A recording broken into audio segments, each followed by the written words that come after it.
Hello, everyone, and welcome to what we're pretty sure is the world's first ever procurement game show.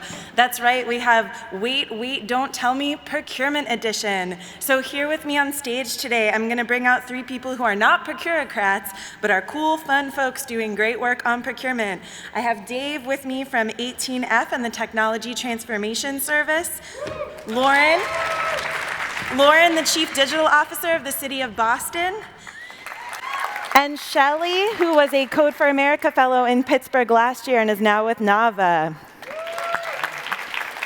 So we've talked a lot at this summit about using better tools, finding better partners to create better outcomes, and we've talked about how it often starts with better procurement. So our goal today is to show you that procurement can be creative and fun, and we can try new things. We're going to do that by riffing on the Bluff the Listener game, for those of you who are familiar with Wait, Don't Tell Me. Our panelists will each describe a crazy, fun procurement. Two of them are real and may have been worked on by someone in the audience, but one is fake, and it will be up to you guys to tell us which one you think that is. Our panelists are going to describe each of the procurements in detail, then they'll go back through and name them again quickly, and we'll have you guys vote by clapping for the one that you think is fake, and then we'll do the big reveal. So to start us off, Dave, what crazy procurement are you going to tell us about? Sure. Well, this one comes from a federal agency whose chief procurement officer had it. He had been told over and over and over again that his contracting officers weren't risky enough. They were so risk averse.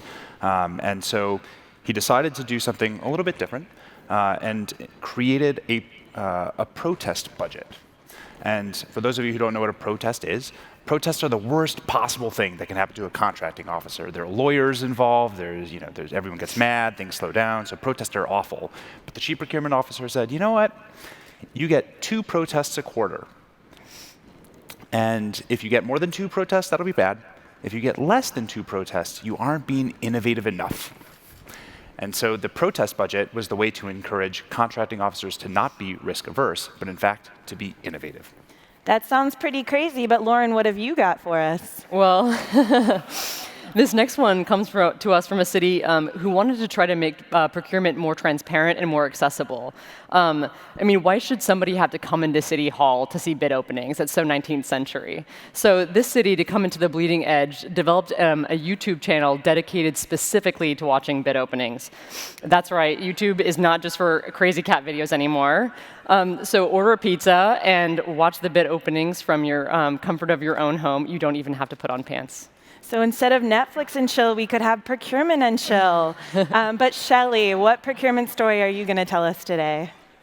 Yes, so in a small city in Arizona, some officials got together and asked each other, what mixes well with things that are on fire?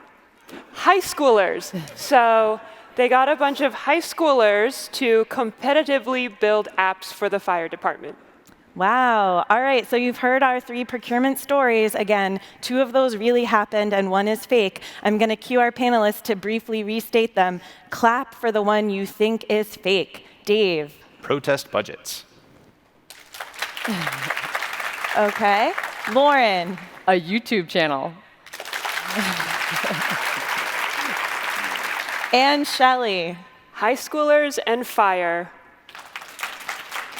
All right. Well, I think I heard the most claps for the YouTube channel. That is a real innovation that happened.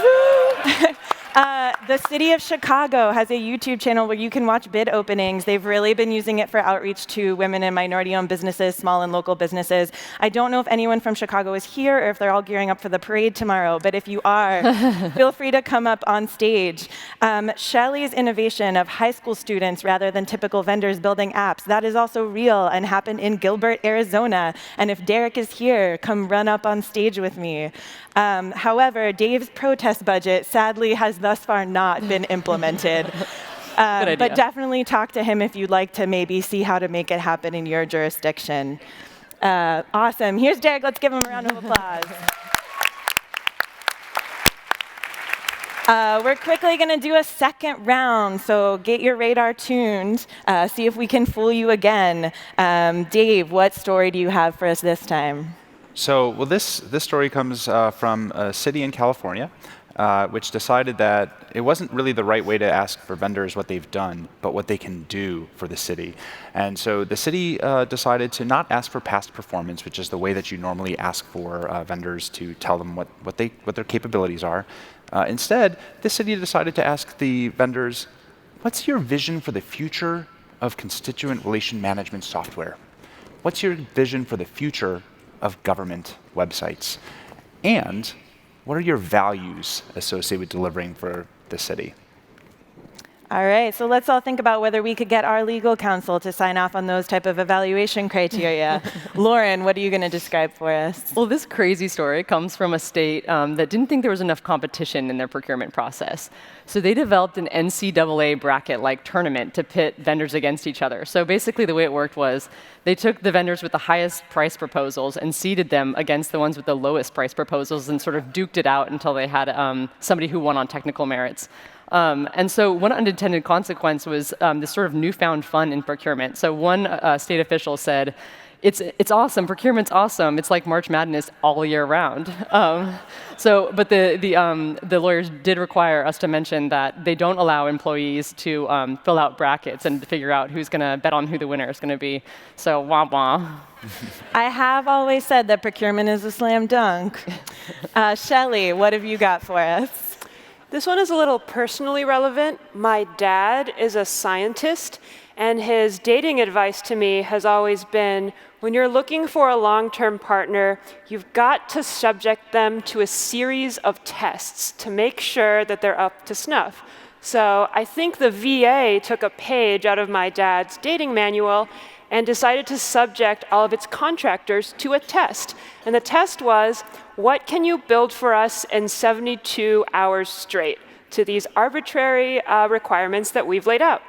And yeah, they found some companies that were crazy enough to not sleep for 72 hours to enter into a long-term partnership with the VA. So now my question is not whether the legal counsel would sign off, but whether you think it's plausible that vendors would show up for such a thing. So once again, and we're going to have the panelists quickly say the name of the procurement they described. 2 of them are real, 1 of them is fake. Please clap for the one that you think is fake. Dave. The website of the future. Lauren. NCAA bracket. And Shelly. 72-hour hackathon. All right, so I think the audience was correct this time. The NCAA bracket has also not yet been used as a procurement technique. However, choosing vendors based on their vision for the future is something that San Rafael did. And Rebecca, I think, might be here in the audience. Awesome. She's also blogged about it. So welcome up on stage. And the VA did indeed do a hackathon, so that is also a real creative procurement that has been used. So with that, I really want to thank everybody up on stage, especially the folks that have been doing the hard work. And as a recognition of everything that you've done to make procurement more fun and creative, we can't get Carl Castle's voice on your answering machine. But Jen Polka made some procurement nerd T-shirts, which I'll be handing out to the folks here on stage. Please tweet at Jen if you would like to buy a Procurement Nerd T-shirt, and we can try to get that going. So thank you guys so much. Please give a round of applause for everyone who was up here today.